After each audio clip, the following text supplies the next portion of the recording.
Without warning, the man pins the boy against the wall by the collar, his grip tight enough to silence any excuses. His voice drops as he delivers a cold ultimatum: stay focused on the job, or cross the boss and face serious consequences. Clearly shaken, the boy immediately commits to the mission. Satisfied, the man steps back and lets him go.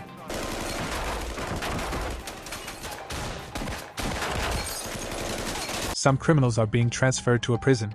JR, in particular, is led into a cell alongside his new inmates. One day, while watching his inmates, he notices one of them pass a paper to Brendan, one of the top dogs in the prison hierarchy. His curiosity to know what is in the paper makes him approach Brendan and try to get in his good graces by flexing his chess skills. But instead, Brendan warns him to stay away. Later that day, JR sees his roommate, who has endured consistent sexual harassment for months, sharpening his toothbrush, and asks him to consider getting a better weapon. In response, the roommate asks if he has any better weapon in mind, but he realizes he doesn't. One afternoon, JR sees some bullies approaching his roommate, so he starts a fight with his roommate to divert their attention. And after some seconds of fighting, the guards intervene to take him into isolation, where he's forced to remain for the next few days. When JR returns to the prison yard, Brendan warns him to stay away from his roommate's business. That same evening, JR notices his roommate bleeding from his neck and quickly calls for help.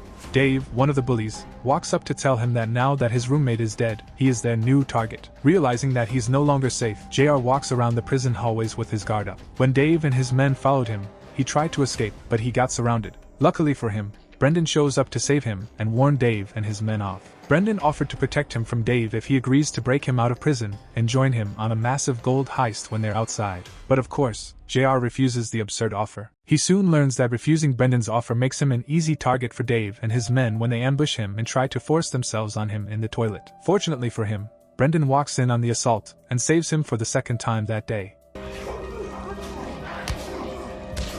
6 months later, JR finishes his prison sentence, and despite his initial refusal of Brendan's offer, he delivers a message from Brendan to Sam, a criminal boss. After reading the message, Sam tries to dismiss him, but when he flexes his chess skills just like he did to Brendan, Sam changes his mind and asks his men to set him up for what's next. Following the boss order, Josh hands him a suitcase and takes him to a motel where he meant to stay for a while. While JR is settling in at the motel, he gets a knock on the door. Tasha barges into the room, introduces herself as a friend of Sam. Moving on from the fact that a stranger just barged into the motel, he decides to tidy up and offers his visitor some beer.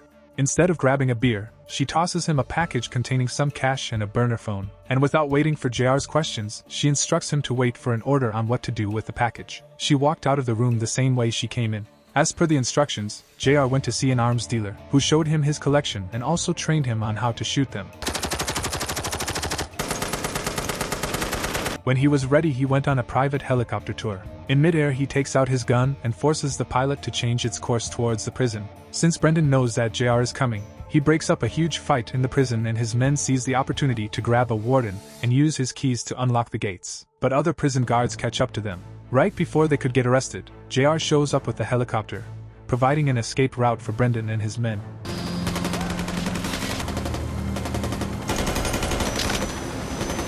JR and the escapees arrive at the motel. Later, Brendan leads the group to an art museum where he meets Sam to discuss the process of the gold heist. And just as Sam leaves the room after their discussion, Tasha walks up to Brendan to tease him, acting like a father to JR. In the nighttime, JR decides to link up with Tasha by the dock, but she mocks him for trying so hard to fit into the criminal world. And while they continue their conversation, Josh shows up and pushes JR into the pool. But Tasha realizes he can't swim, so she jumps into the water to save him. After saving him, she takes him to a restaurant where they get to know a bit about each other. The following morning, Brendan, who has become aware of the blooming relationship between Tasha and JR, grabs him by the neck and demands that he get his head back in the mission.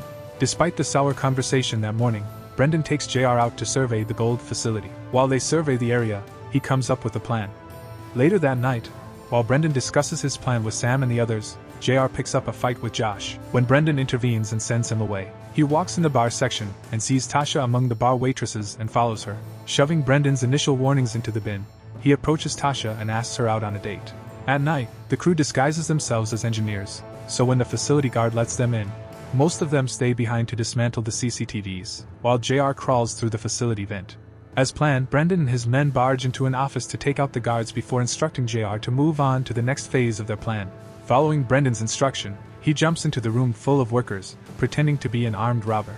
While he scares the employees, Brendan and his men barge in, and together, they threaten an employee to turn the molten gold into gold bars. But while the molten gold is setting, Josh shoots one of the workers. So Brendan has to turn away from the gold to teach Josh a lesson and to help the injured worker. As all this is going on, the designated driver informs the crew about the cops' arrival. So Brendan and his men gather the gold bars. They use the employees as hostages to distract the police outside. When the police get distracted, the crew rains bullets on them to create an opening for them to escape. Unfortunately for them, as they are escaping, one of them gets hit, and while they attend to the wounded member, they realize that the police are chasing after them. As fate would have it, seconds after the injured member passes away, the crew manages to deal with the police chasing after them. Brendan and his men arrive at Sam's place. There he instructs Brendan to burn his car and wait till nightfall to get his share of gold. On the other hand, while Tasha is packing her bags in preparation to elope with JR after the gold gets shared, she hears a knock on the door. It's one of Sam's men, so she lets him in and offers to make coffee for him. When she was making coffee, that man walks into her room and realizes she's trying to run away. He attacked her. Luckily, she manages to break free from his grip and warn JR that Sam has double-crossed them.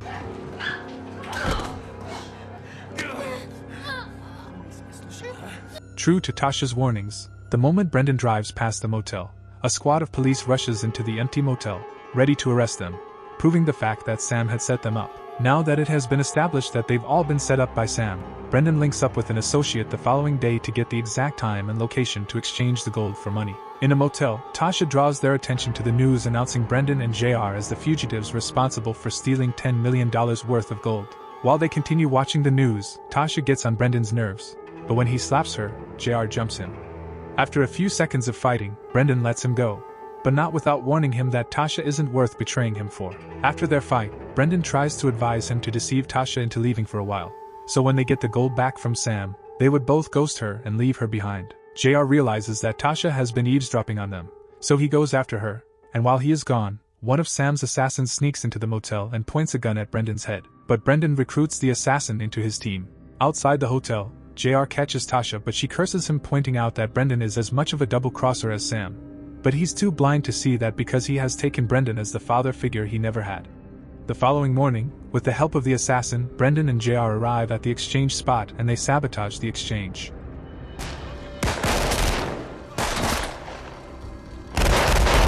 JR pulls out a key and rest of the men take Josh into their van. After getting tortured, Josh finally cracks. The duo gets their hands on the gold. They also got to Sam's hideout. Brendan points the gun on Sam and before he could react, Brendan guns him down and drove back to the motel to hide the gold. Later on, Brendan takes JR out on a boat cruise to set up an exchange location for the gold. So the following day, they return to the boat with the gold. And just like Tasha had predicted, Brendan tries to double-cross him. But fortunately for him, he is one step ahead of Brendan. When Brendan realizes that JR has hid all the gold, he tries to threaten to murder him if he doesn't reveal where he kept the gold. In response, JR hands Brendan a phone before informing him that if anything happens to him, Tasha will call the cops. Although reluctant, Brendan speaks into the phone only for Tasha to reveal how they managed to switch gold with steel when he was away to kill Sam. Out of annoyance, he pushes JR into the water, and when he realizes JR can't swim, he goes back to save him. JR promises to give Brendan a fair share when the gold gets exchanged.